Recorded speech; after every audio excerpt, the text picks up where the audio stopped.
Hello students, now we are calculating profit. Profit of appropriation.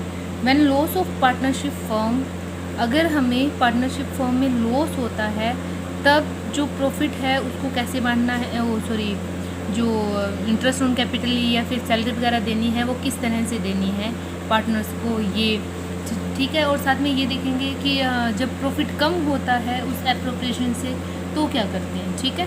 तो हमें देखना है कि पार्टनर्स को हमें कैसे जो प्रॉफिट है वो बांटना है एप्रोप्रिएशन का, ठीक है।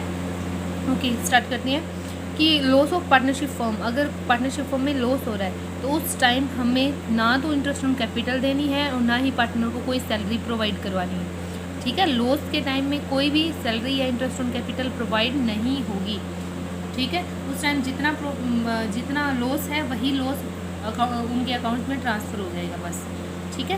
ओके, नेक्स्ट है कि क्या हो अगर एप्रोप्रिएशन ज़्यादा हो जाए प्रॉफिट से। एप्रोप्रिएशन का मतलब है कि बाकी के जो खर्चे वगैरह होते हैं, जो इंटरेस्ट ऑन कैपिटल है, सैलरी वगैरह है, अगर वो ज़्यादा हो जाते हैं, प्रॉफिट कम है, तो उस टाइम क्या किया जाता है। ये मोस्ट इंपॉर्टेंट क्वेश्चन है, तो ध्यान से करना है आपको।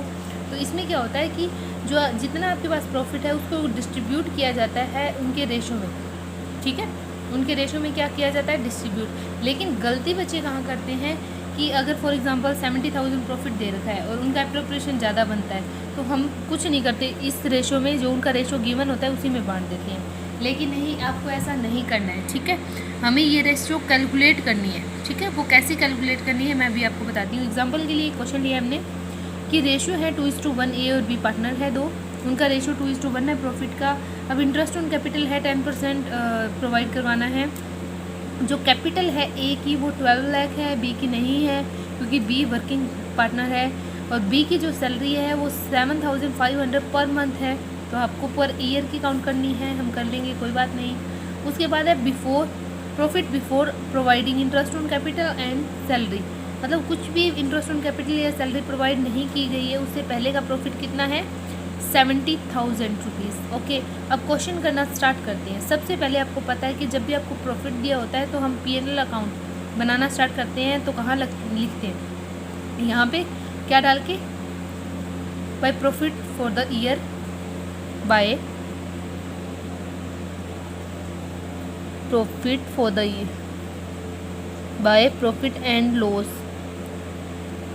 अकाउंट, कितना आया है 70,000 रुपीज़। ओके, हमने लिख दिया कि ये प्रॉफिट एंड लॉस से आया हुआ प्रॉफिट है। अगर सीधा P&L अकाउंट बनाते हैं तो उस टाइम लिखते हैं बाय प्रॉफिट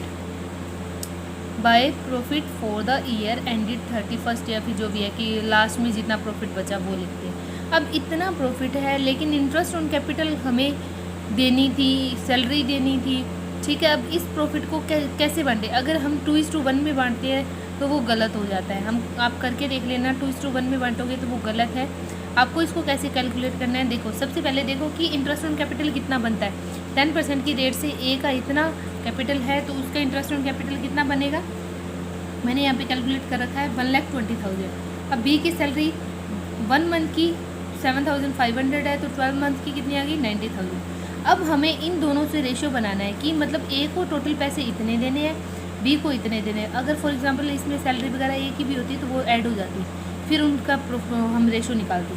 अब कितने पैसे देने हैं ए को और इधर बी को लिख दिए। ए को कितने देने हैं 1,20,000, ठीक है, और बी को कितने देने हैं इस टू 90,000, ठीक है। 40 से 40 कट, और इधर 3 4 और 3 3, ठीक है। तो रेशियो आ गया 4:3 का। हमें इसको 4:3 में बांटना है, मतलब इस प्रॉफिट को 4:3 में बांटना है। तो 70,000 जो है उसको 4:3, मतलब फॉर एग्जांपल हम ए की बात करते हैं तो ए को कितना मिलेगा 4, कितने में से टोटल हो गया, एक 4 है एक 3 है, तो टोटल दोनों का 7 में से तो काटा, इसको कितना मिलेगा 40,000, ए को मिलेगा 40,000। तो यहाँ पे लिख देंगे to A's capital account,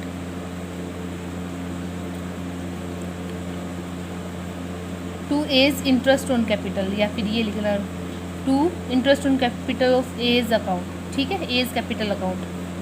okay, to interest लिखना है कि किस चीज़ की है, to interest on capital of A's account, A's capital, ठीक है, इंटरेस्ट ऑन कैपिटल और एज कैपिटल, ठीक है, डाल दिया हमने, कोई बात नहीं। कितना आया है 40,000, ठीक है। अब बी की क्या है, सैलरी है, तो डाल देंगे टू बी सैलरी, ठीक है, बी की सैलरी कितनी है, बाकी जो बच गया 30,000 इसका। तो ऐसे करके हमें बांटना है इसको, इधर बैलेंसिंग हो गया 70 और 70,000, ऐसे कैलकुलेट करना है, ठीक है, समझ आया। अगर कुछ भी समझ नहीं आता है तो पूछ लेना, ठीक है। ओके, और बाकी की आपको अभी क्वेश्चन करनी है, ठीक है, करके देख लेना।